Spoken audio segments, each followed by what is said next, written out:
Let's jump right into things. We are on Mentor Program week 4 and week 5, and we're going to be talking about lead generation and branding in our first half, and then we're going to be talking about client consultations in the second half. And we're doing 2 weeks this week just to make up, because I was on vacation last week and I don't want anybody to fall behind. So we're going to do both in 1 week this week. So let's jump right into it. And we're going over lead generation and business development. So this week we're going to cover the ultimate lead program, broker provided lead flow, Slack lead routing and expectations, OneSuite tracking standards, Zillow Premier integration, speed to lead discipline, open house strategy, and some realtor safety. 1 second, we've got somebody else jumping in here.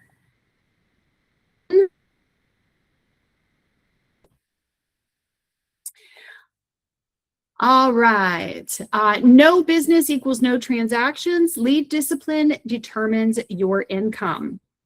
So the reality of real estate, production is a choice, and your income depends on the conversations that you have with clients, the appointments that you set, the follow-up that you put into place, the consistency in which you build your habits, and the speed that you do it.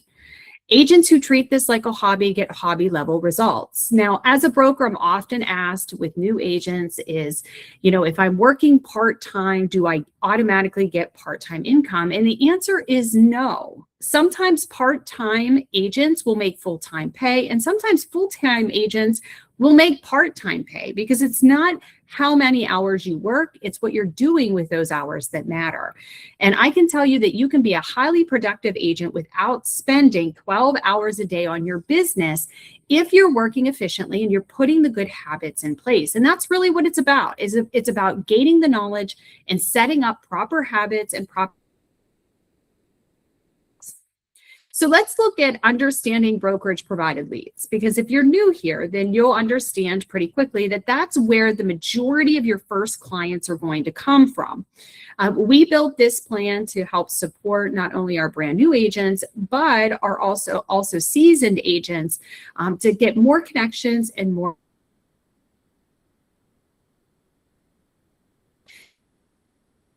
lead. I hate the word lead. A lead automatically makes one assume they're going to get a sale from the connection of that person, and that's simply just not true. What we're doing is we're providing you opportunities to get out there, to get to know people that you wouldn't have known otherwise, to start building rapport and building relationships with them that will last a lifetime. And if you really start to think about these contacts as relationship building opportunities, it will change your game, because that is what it's about. It's about getting to know people, building rapport, building that level of trust in you and them, and then really getting those relationships to last the rest of your career. So where do we get these opportunities?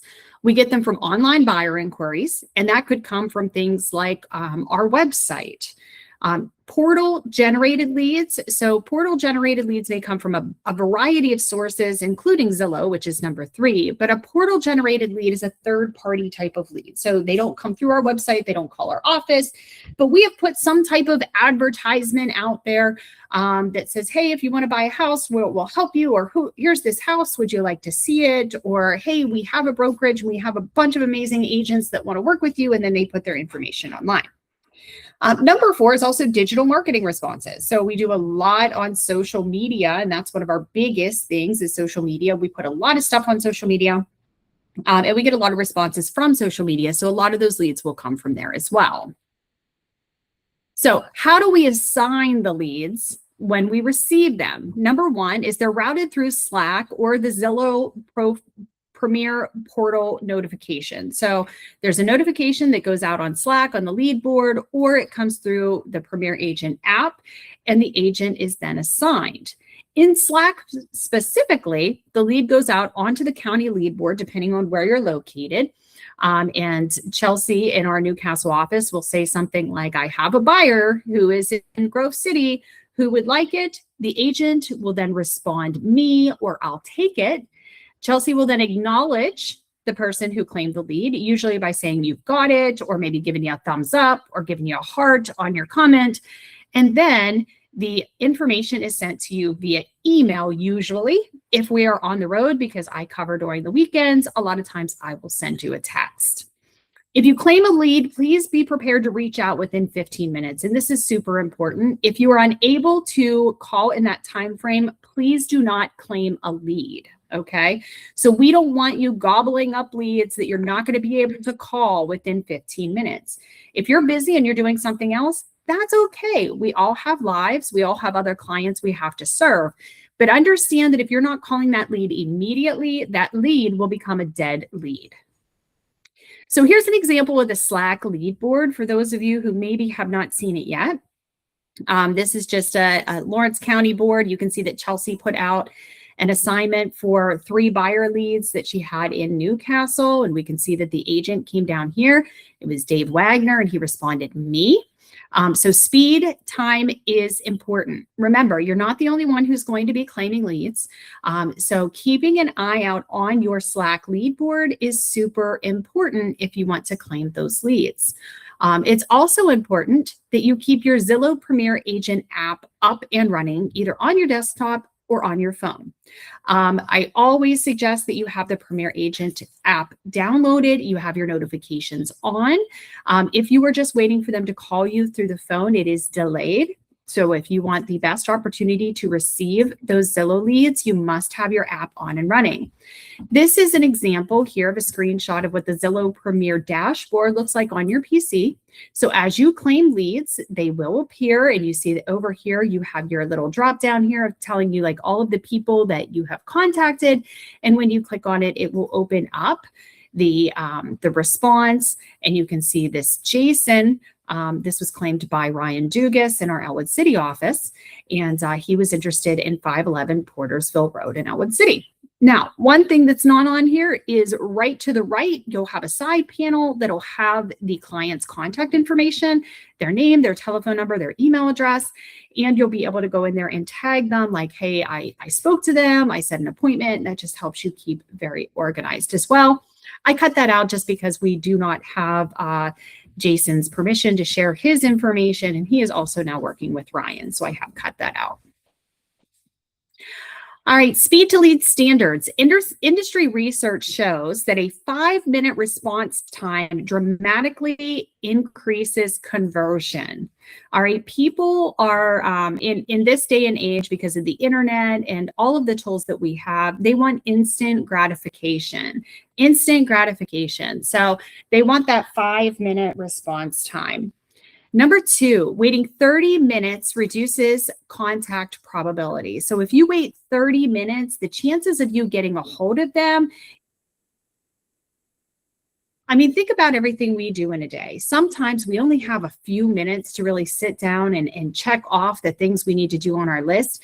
30 minutes goes by and they could have gotten up from their chair, they could have left home, they could be at the grocery store, they could be dealing with children or with pets. So they had that minute window, which is why they reached out and asked to be contacted within that time.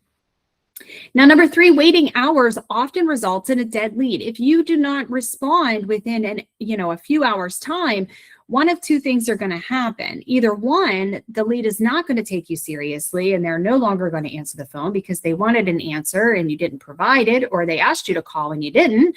Or 2, they've already been contacted by another agent. This especially important, like Zillow, Realtor, Homes.com, Trulia, any of the others. So when we purchase these from third-party companies, we're not the only contact client, and the sharing sometimes 3 to 4 other brokerage offices.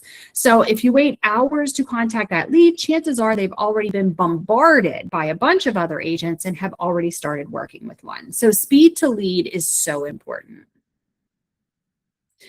One-suite tracking requirements. If you are on the lead program, here is what we require. Every lead must be entered immediately into your OneSuite CRM. And your OneSuite can be accessed through your one login system through the tiles. If it doesn't appear in your frequents, just make sure that you go up to the search bar and put in One Suite at the top and it'll appear. Or you can go to your apps, pull down on everything, and all of your apps will appear. But we want to make sure that those leads are going into One Suite immediately. And this is not for our benefit, because at a brokerage, if we provided you the lead, we're putting it into the brokerage One Suite to keep track of that. But this is for your benefit. You want to make sure that you're putting everybody in there, because if you think you're going to remember them in the days to come, you are kidding yourself, especially when you don't have a connection with them yet. It's very easy to forget who you spoke to or what they said or what's important to them. And the more people that you connect with, the harder this is going to be. So start now at the beginning of your career, not when you're 5 or 6 years in and you've already lost half of your database because you were trying to keep it in a notebook or trying to keep it in your brain.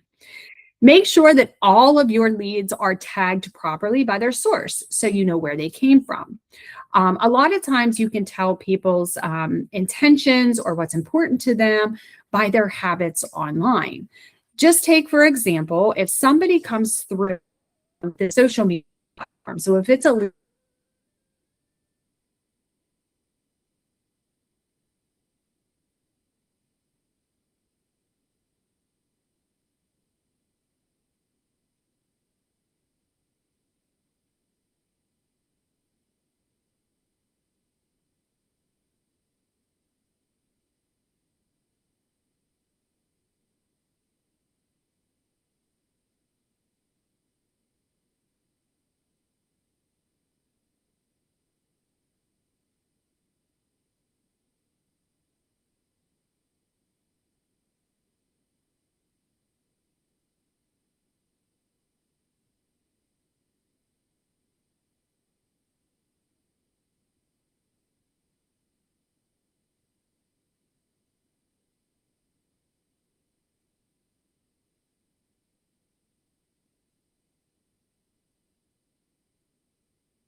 Hello, I am back. Sorry, we lost internet connection here. So let me get this started again. Can everybody hear me?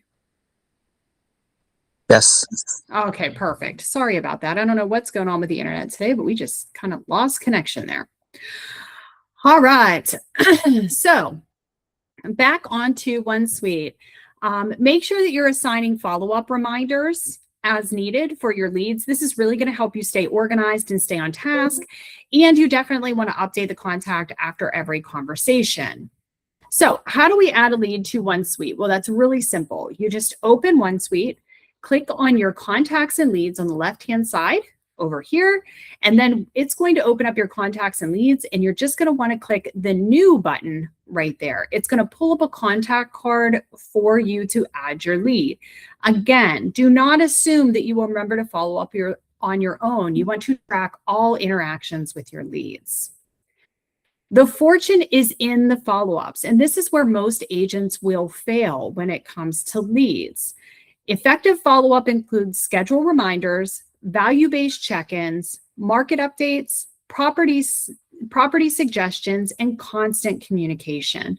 Trust me, follow-up feels like pestering sometimes, but it's not. It's professional persistence.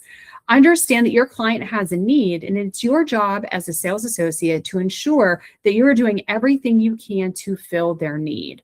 Remember, this is about relationships more than it is about sales. So build that rapport, build that relationship, and offer help. So this little video is going to show you how to add a task to OneSuite. You just open their contact card and click New Task. Then name your task, and I have this one, call on your birthday, call on the birthday, and then I'm putting their birth date in there. How do you find their birthday? You can ask them. You can also follow them on social media, and it usually has the day and the month in which their birthday falls. You don't need their year. That gets a little creepy. Just the month and the day. I have this set for every 365 days because I want to follow up with this client every year on their birthday. Again, I build rapport with them. I build a relationship with them. I care about them. So this becomes my touch point. As I put this tasks into my contacts, when I open up my dashboard into OneSuite during that day, it's going to remind me to reach out to this client because it is this person's birthday. And that's going to be important. And that's going to be a good task for us to do, to maybe give them a call, send them a card, or even send them a text, or maybe even a Facebook message telling them that we were thinking about them on their special day. This is a really great way to keep in contact with your past clients at least once per year. And if that's all you're doing, then you're doing probably 30% more than most agents. But putting these tasks in there will help you remember, even a year later, something that you really want to do for your clients to stay in touch. Keep in mind, as new agents, it's easy for us to think of clients as one and done. Okay, so, and that's a big problem sometimes because we work with a first-time home buyer, they buy a home, and we think that we're done. But trust me, the longer you get into your career, fast forward 10, 15, 20 years, that first-time home buyer becomes a second-time home buyer. And that second-time home buyer becomes a downsizing home buyer. And then that downsizing home buyer sometimes, you know, passes away, and then it goes down to their family. And if you think that's too far out in the future, I can tell you, as an agent who's been in this business for 20 years, that is exactly what happens. All right, those clients will come back to you time and time again, as long as you've built the proper relationship with them in advance and you've kept in contact with them and let them know how important they are to you throughout the years. Open houses. Open houses can be a great lead generation tool. All right. Open houses are not just about selling the listings. And one thing you have to think about, and I hear this a lot, is like, I did an open house and I didn't get any offers on the house. It's not about the house. It's about two things. One, it's about the seller doing the fiduciary responsibility that you were hired to do for your seller. And that is about marketing that property and getting as many people in the door as possible. However, there's also benefits to you who is hosting the open house, whether it's your listing or whether you're doing it for another agent, there are benefits to it. One, you're marketing the property, and you should be doing that online and on the MLS and telling everybody that you have this amazing open house that you are doing. Okay, so that is self-marketing. That is lead generation that you're organically doing on your own through service. All right, but during the open house, this is your opportunity to meet buyers, to build a database, to create future appointments, to practice your scripts, and increase your exposure. So there's two things that happen at an open house that most people don't think of. One, buyers will come into open houses before they have an agent a lot of times. Now, don't get me wrong. You'll have people that'll come in and they'll say, I'm already working with an agent, and that's okay. Those are the people you practice your scripts on. So talk to them, tell them about the home. Don't overstep and step on their boundaries with their agent, but this is a good practice tool for you to get really confident in what you should be saying, how you should be speaking, the tone, the body language. Practice on those people because they already have an agent. But you will get people in who are just starting the process of thinking about buying a home. And those people don't have an agent. That's your opportunity to wow them and help them understand why you should be the agent that helps them buy that first home. The second thing that happens, and this happens more times than you would think, is that sellers in neighboring homes or close neighborhoods will come to open houses pretending to be a buyer so that they can interview the listing agent or the person sitting the open house. And this happens a lot. So they will come in, they will see how you interact with them, whether you were polite, whether you were professional, whether you were charismatic, whether you asked the right questions and how you presented the home at the open house. And then, and only then, when they decide that you've done a great job, will they tell you, hey, I'm actually a seller and I'm thinking about selling my house next door. So I have probably in my career got more listings off of doing an open house than I actually got offers during the open house on the house that I was holding open. But one thing I always loved about doing open houses is it got really great exposure for my seller, and it did increase the foot traffic the week following. I got to meet a lot of great people. I got to pick up some new buyer clients, and occasionally I got a listing or two out of it as well. Professional open house execution. So the week leading up to the open house, you should be listing the open house on the MLS. Please don't do this the night before or the day of the open house. I see that a lot. So you have to allow the system the time to IDX feed to third-party sites, and that's where most consumers are going to see your open house being listed at. So if a client or a buyer, I shouldn't say client, a buyer who does not currently have an agent, chances are they're looking on one of the third-party websites. So Zillow, Homes.com, Realtor.com are the big ones that we always think about. But your open house announcement through the MLS takes time to get to those third-party sites. So it's important to make sure that you're putting in your weekend open house into the MLS system no later than Wednesday, the day before. All right. So if you're doing a Saturday or a Sunday open house, rule of thumb is get it in there by Wednesday. If you don't have it in the MLS announced by Wednesday, you're running the risk of nobody knowing about your open house.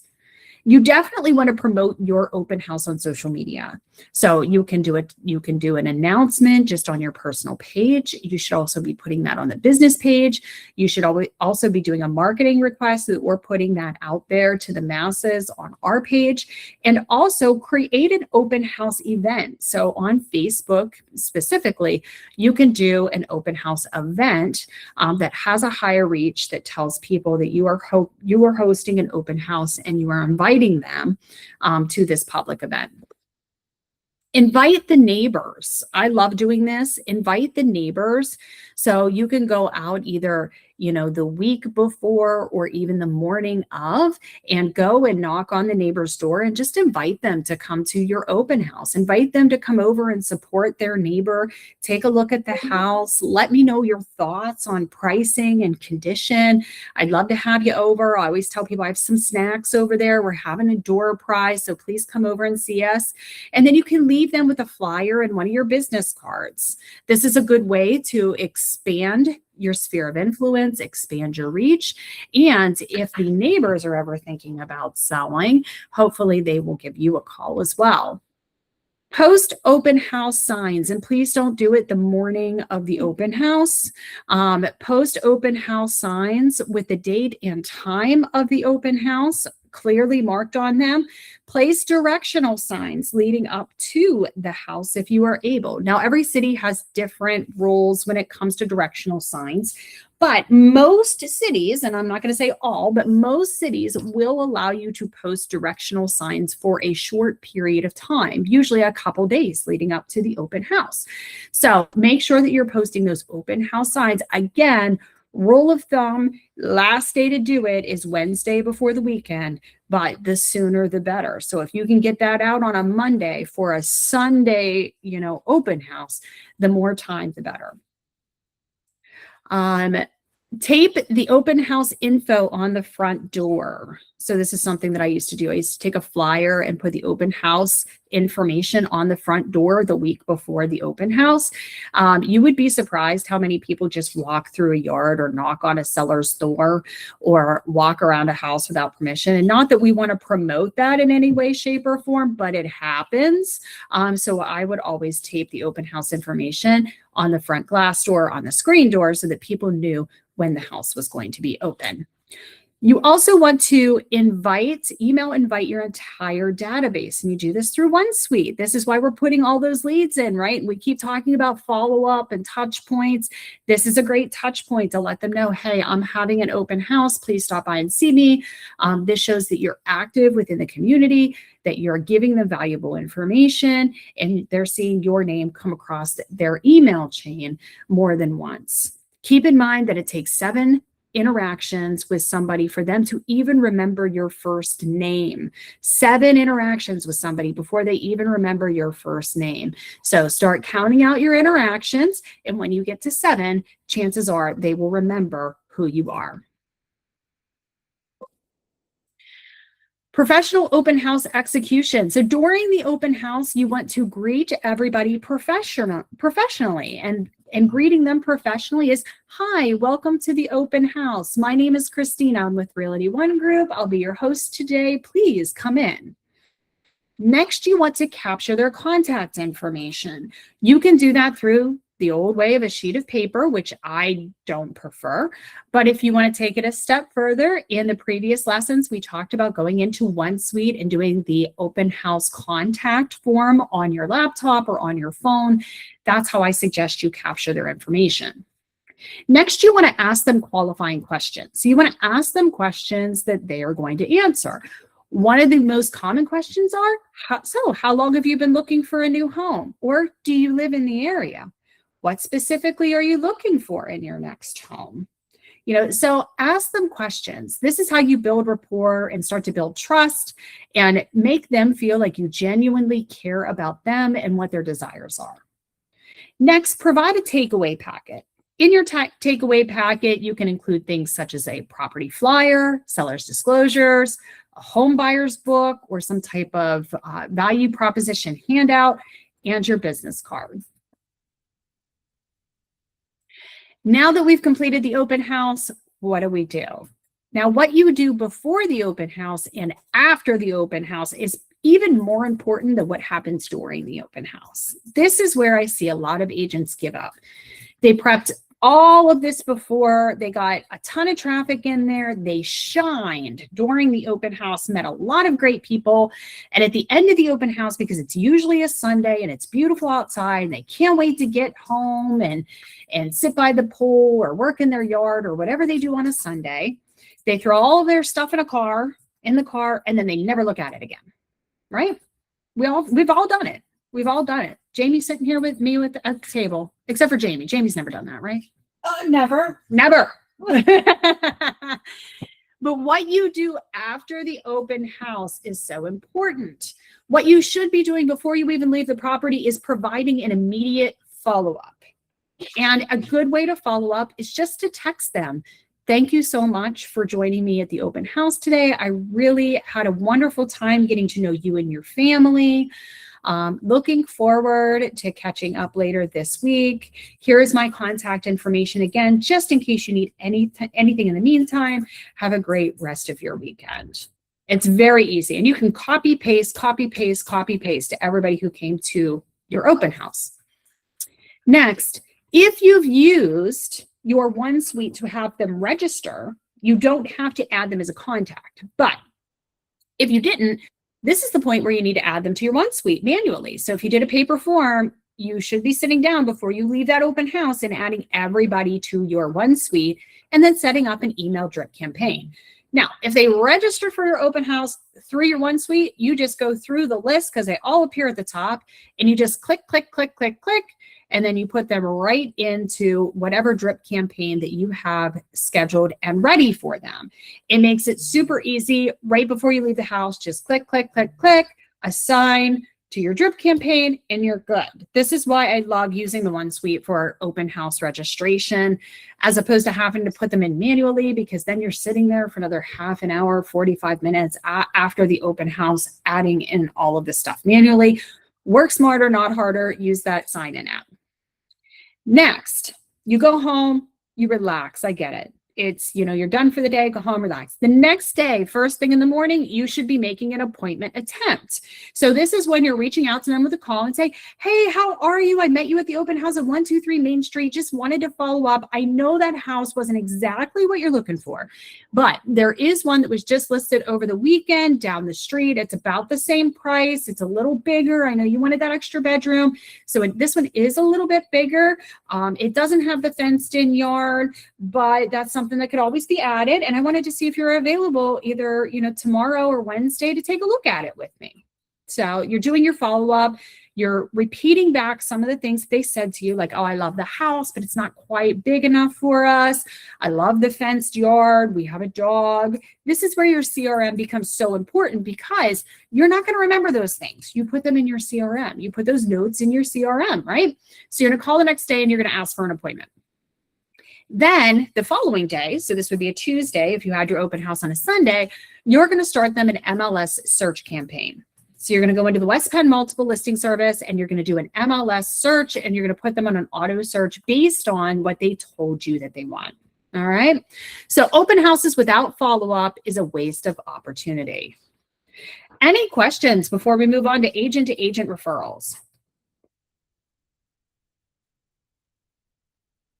No, everybody's quiet. Okay. Agent referrals, collaboration within Realty One Group creates opportunities. So now we're going to talk about something that happens a lot here, and that's agent referrals. What is an agent referral? It means that me as an agent, I have a client who's looking in my area, and then all of a sudden, they were looking in Elwood City, and now all of a sudden they want to look in Sandy Lake. And I don't know much about Sandy Lake. I'm not from that area. So I reach out to Jamie and I say, hey, Jamie, I have a client who I've been working with. They're pre-approved. They're great clients. They're ready to go. But things have changed and now they need to come up to your area. Would you be willing to accept a referral? And Jamie says, oh, absolutely. Great. Yeah, I would accept a referral. So when do we give referrals? We give referrals when a client is moving outside of your primary market area. You are unavailable to assist or serve the client. The property type requires specialized expertise. So let's say that you are a residential agent and this is a commercial, or maybe you do resale properties and this is new construction and you don't have the expertise to move forward with the client. Or a transaction is just better suited for another office location. Understand that referrals are not a loss of business. They are strategic positioning. I see a lot of agents that start working with clients and then they're looking very close to home. And then all of a sudden the agent is driving 3 hours to show them something that is so far away in a neighborhood that that agent has no knowledge about. They're 3 hours there and 3 hours back. Well, guess what? Now, instead of serving 3 or 4 clients in a day, this agent is wrapped up with this one client and they're putting all of this effort into the one client. It's not a loss of business. It's just strategic planning for your business, because your time is valuable. Your time is valuable. And sometimes you will make more money referring a client out to another agent than you actually will keeping that client. So professional agents prioritize a few things. One is going to be client service, also known as customer experience, okay? If we do not refer out agents when these types of situations happen, we are damaging the client experience. We also need to prioritize our expertise. Our fiduciary responsibility to our agents says that we need to put them first above ourselves. So if we don't have the expertise needed to really negotiate for them, to guide them, to educate them, then we should be referring out. We also want to prioritize long-term relationships. Remember, we have created relationships with these clients and we need to ensure that we're not damaging them. And providing poor customer service will damage our long-term relationships. We also want to ensure that we're protecting our brand identity. Each one of you has a brand identity, and you definitely don't want to have that damaged or tarnished. So you want to ensure that when needed, you want to refer out the clients that you can no longer serve at 110%. Referral fees may apply in accordance with the brokerage policy, and supporting fellow agents strengthens the entire brokerage. So let's talk about professional standards when it comes to referrals. When making a referral, you should introduce the client professionally. So you should be introducing that client to the agent accepting the referral. You must always provide a written referral agreement that must be signed by the agent who's sending the referral, as well as the agent who is accepting the referral. That form can be found in SkySlope. You must maintain communication transparency. So if you have referred a client over to another agent and that client has called you and has voiced concerns or asked for your opinion on things, it is your job to contact the agent that they are now working with and communicate that properly to that agent. Communication needs to be transparent between both agents. And you also have to protect the client's confidentiality. Remember in your studies when you were going through your licensing courses that confidentiality does not end at settlement or termination of the relationship. Confidentiality survives your entire lifetime. So just because you're not working with them anymore does not mean that you no longer have to keep their matters confidential. When receiving a referral, you should respond promptly. Immediately. It is important that if you're accepting a referral, just like a lead, you should be responding within 15 minutes. You should always update the referring agent on what's going on. So you got the referral, you contacted them, you had a conversation with them.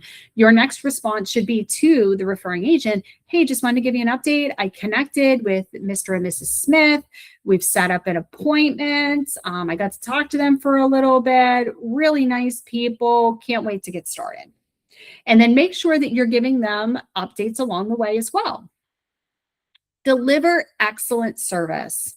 Referrals are great because as an agent, when I give a referral to other agents that I've already built rapport with and that I trust. So I've already told my clients how amazing this agent is. Like they're great.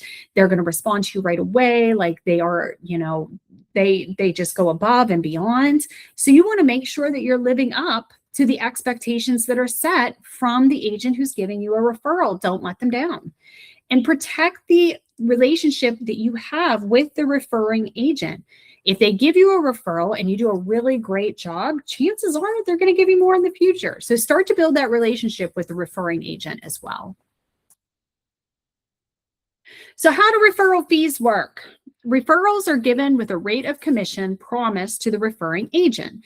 There is no set standard for referral commission, but let's just use 30% as an example. And this could be 30%, it could be 20%, it could be 40%. There is no right or wrong answer. We don't set that. In fact, it says that we can't. So we're just using this purely as an example. So if anybody's seeing this video and says I'm violating anything, don't come for me. We just have to use an example because the math won't math without it. All right, full disclosure. All right, so let's say that I send out a referral. I'm going to pick on Jamie just because she's sitting beside me. I send a referral to Jamie. Okay, so I have my Elwood City buyers and they decide to buy in Sandy Lake. Jamie helps them find a property. And they put in an offer and the offer is accepted at $180,000. All right, so Jamie is able to get a commission rate of 3%. So sorry, somebody's beeping in here. Let me see if I can get them in. So Jamie is able to sell this and charge a commission rate of 3%. Again, I'm not telling her what to charge. She did this on her own. So that 3% of $180,000 is $5,400. All right, so her gross commission income is $5,400. Now, with our referral agreement that we both signed, Jamie has agreed to pay me 30% of the gross commission income for the sale of the property. So right off the top, she's agreed to pay me $1,620 of that sale, leaving Jamie with her take-home pay of $3,780 after the sale has closed. Okay, so you see how that works? $5,400 is the gross commission. The referral fee is $1,620, and then Jamie receives $3,780. Now, one thing I hear a lot from new agents with referrals, and even some seasoned agents too, is I can't believe I have to pay a referral fee. If I didn't have to pay it, I would have been able to take all that money home myself. Don't make this mistake, because the answer is you wouldn't have the deal to begin with. You would not have the deal. You would have never had the opportunity to meet the client, because that client was already represented by another agent, and that contract is valid. So you wouldn't have had the deal. A lot of times when you get a referral, that agent has already worked with the client, has already built the rapport, has already gotten them pre-approved, has already started looking through the process of what they want, what they don't want. So these people come locked and loaded 90% of the time. Not every case, but 90% of the time. They come locked, loaded, and ready to work with you. So understand that you're not losing anything. You're gaining what you didn't have and what you wouldn't have before. Think of working with referring agents and referring agents' business as working as a team. And that's really how you have to look at it. You're working as a team. You're not working independently. You're not working alone. You're working as a team for both parties' benefits. Any question on the referral fee math?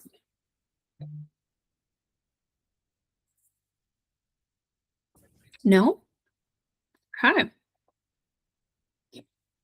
Do you Yes. have any? Well, Jamie has a question. Do you have an example of, okay, I'm on the lead program plus I take the referral? How does that work out? Do you have any examples of that? Because I get that question a lot.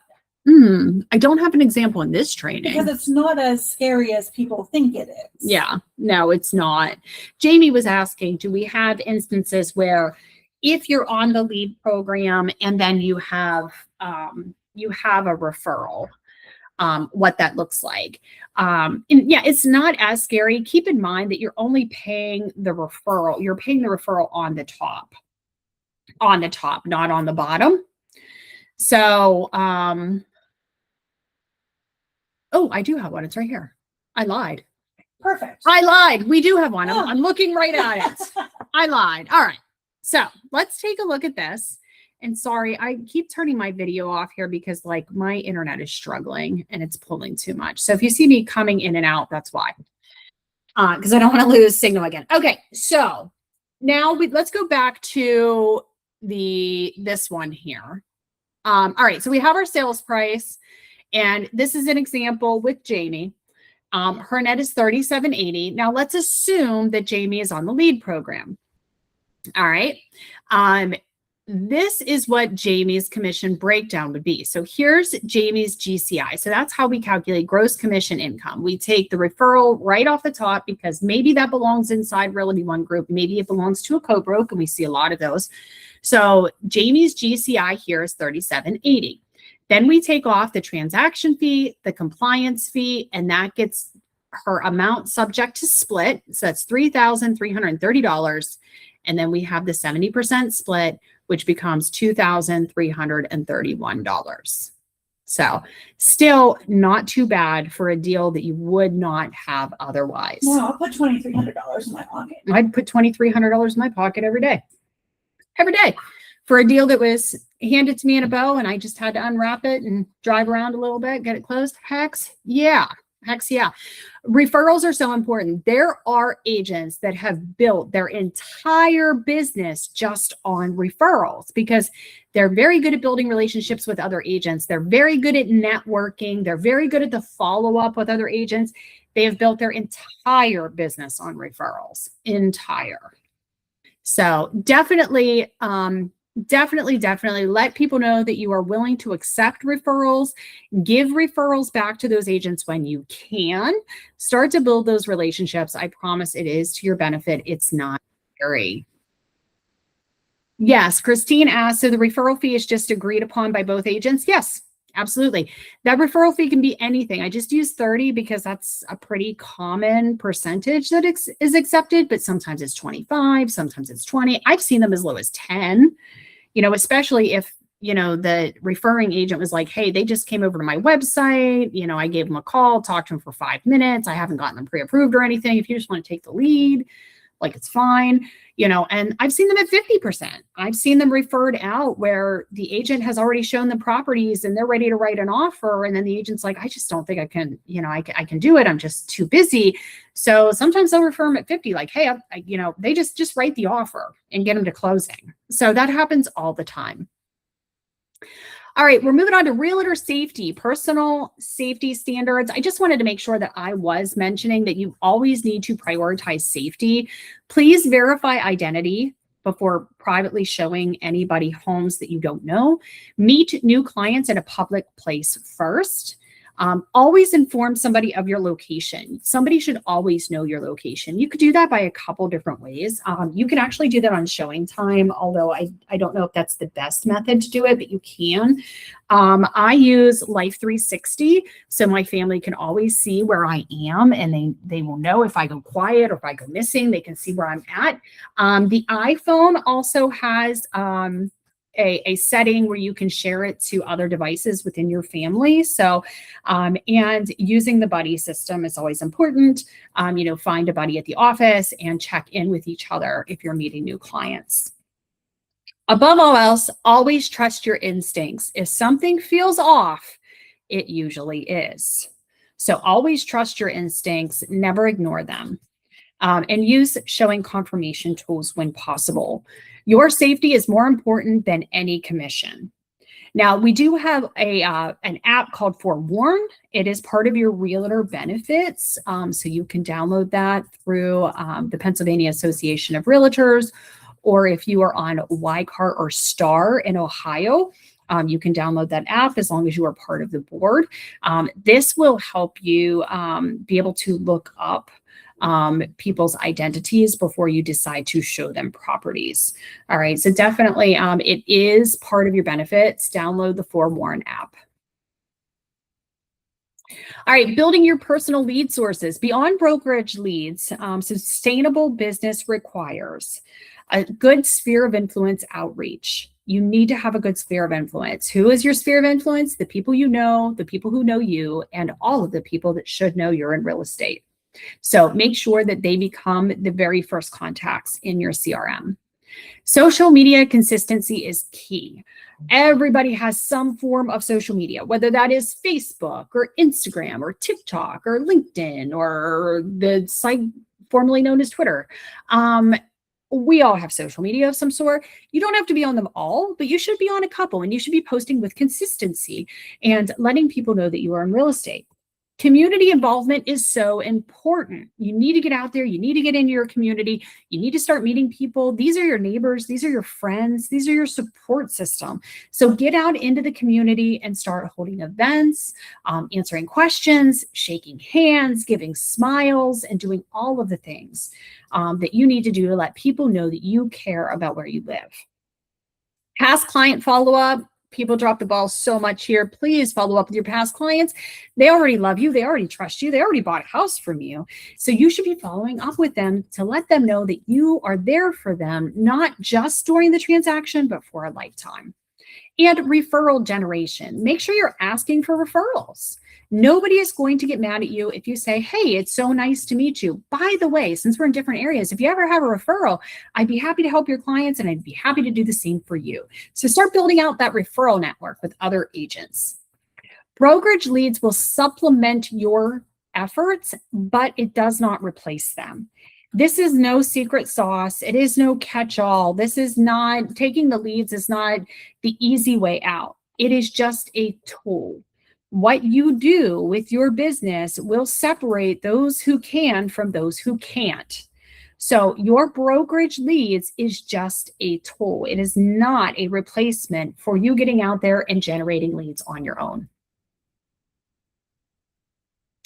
Production math, understanding the numbers. And I think this is very important. I kind of added this in just because I know with a lot of new agents, I hear, well, I've taken 5 leads and none of them have panned out to be anything. So I want you kind of to understand the numbers.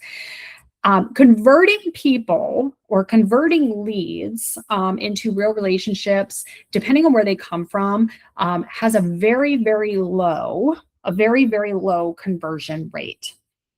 If you are a super experienced agent, you may take these third-party leads and convert at, say, a 10%. Okay. If you are an experienced agent with at least 5 years experience, closing 40 transactions or more a year, you may convert it at a 10%. On average, nationally, third-party lead services convert at 3 to 5%. 3 to 5%. For a new agent, less than 2 years in the business, online leads convert at a 1%. So just think of the math, okay? So if you are getting 100 leads, if you have claimed 100 leads, and out of those 100 leads that you have called and followed up with, you've had 10 real conversations with 100 leads, 10. And by real conversation, I don't mean, hey, Mr. Smith, I'm calling to show you that house. And they say, I'm not interested. I mean, real conversations, getting to know one another, talking about real estate, talking about yourself, them talking about themselves. All right, 10 conversations. 10 real conversations should lead to 3 signed buyer agency agreements as a new agent. Out of those 3 signed buyer agency agreements, you should have 1 closed transaction at minimum. But that's the number of it. So you have to make 100 initial calls to close 1 transaction as a new agent. And that seems like a lot, but if you look at it as the rule of numbers, if I make 100 calls, I close 1 deal. Okay, so think of it that way. If I make 100 calls, I close 1 deal. If I make 100 calls, I'm going to have 10 real conversations. I'm going to have 3 buyers sign their agency agreements, and I'm going to close 1 transaction. Now, if you get really, really good at this, then once you have 100 leads, you have 2, and then you have 3 closed transactions, and then you have 4 closed transactions, and then you have 5 closed transactions, and then you get yourself up to that 10. For every 100 leads I call, then I'm closing 10 deals. Well, that sounds a heck of a lot better. But understand that there's a process to it, and we all have to get to that point. Production is predictable when it's tracked, and the more you track activity, the more you'll be closing, I promise. So, goal example, 10 closings. For your first year, you will need 30 buyer agency agreements, and this is just national data. So we know that brand new agents who are just learning the ropes, who don't have the scripts, usually close at a very, very low level because you're training. And there's nothing wrong with the space that you're in. So 10 closings per year, you're going to need 30 buyer agency agreements, which means you're going to have 300 real conversations in your first year, which means you are going to need 3,000 leads, or as I like to call them, opportunities to hit your goal. Now, does that mean you got to take 3,000 leads from the brokerage? No, we're talking about opportunities here. These should be your leads generated from the brokerage through your own organic activities on social media, through your own website, through your own networking, through getting out in the community and having those conversations. But if you start tracking through your CRM how many people you've met, 3,000 is the goal, how many conversations you've had, and 300 is a good goal, how many BACs you've written, it should correlate pretty closely with how many closings you should have in a year. And if you get to the end of the year and you say, okay, I've had 3,000 opportunities and I've closed 15 houses, then know that you've already grown. You've already grown past the national average. And then you can start to hone in on your skills and really kind of ticker that up year by year by year. I'm going to set my 3,000 and now I want to do 20. I'm going to set my 3,000 and now I'm going to do 25 and start to get really good at those relationship building skills. Any questions on the math? No? All right. So that's a wrap for our first part. Remember, leads are a privilege. Brokerage provided leads are a resource, a responsibility, and a measurable opportunity. Agents who respond consistently receive opportunity consistently. Professional agents do not wait for the business, they generate it. All right, next, we're going to get into buyer and seller consultations. I'm going to give everybody just a few minutes break to grab something to drink, go to the restroom. I have to reset the recording. And then we are going to be back here at 11:02 to get started on your second half.